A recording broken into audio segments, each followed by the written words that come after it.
Le journal d'Anne Frank. En 1929, Anne Frank est née à Francfort en Allemagne.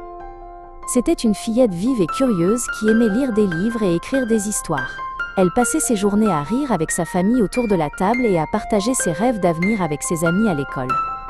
À cette époque, Anne ne savait pas encore que l'écriture deviendrait un jour la plus grande force qui la soutiendrait.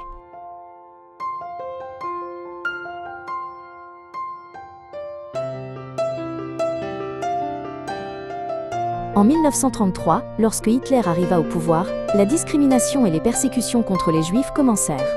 La famille d'Anne se vit interdire l'entrée des parcs simplement parce qu'elle était juive, et les restrictions à l'école et au travail devinrent chaque jour plus sévères. Des panneaux rejetant les Juifs apparurent dans les rues, et les regards des gens se firent de plus en plus froids. Anne ne comprenait pas pourquoi elle était traitée différemment, non pour ce qu'elle était, mais simplement parce qu'elle était née.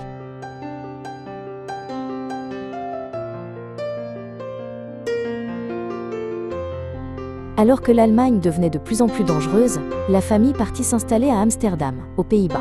Mais la guerre et la haine franchirent les frontières et les suivirent, et même là-bas, la sécurité n'existait plus. À l'été 1942, une convocation arriva ordonnant à Margot, la sœur d'Anne, de se présenter dans un camp de travail.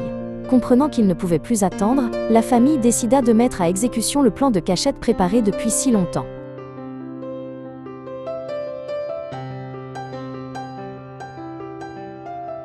Derrière une porte déguisée en bibliothèque apparaissait un espace étroit et sombre.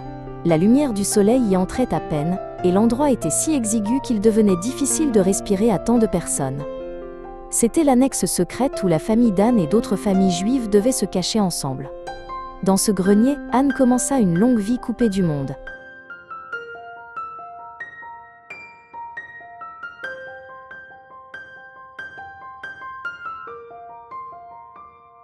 Pendant la journée, il devait être attentif au moindre bruit pour ne pas être découvert par les employés du dessous.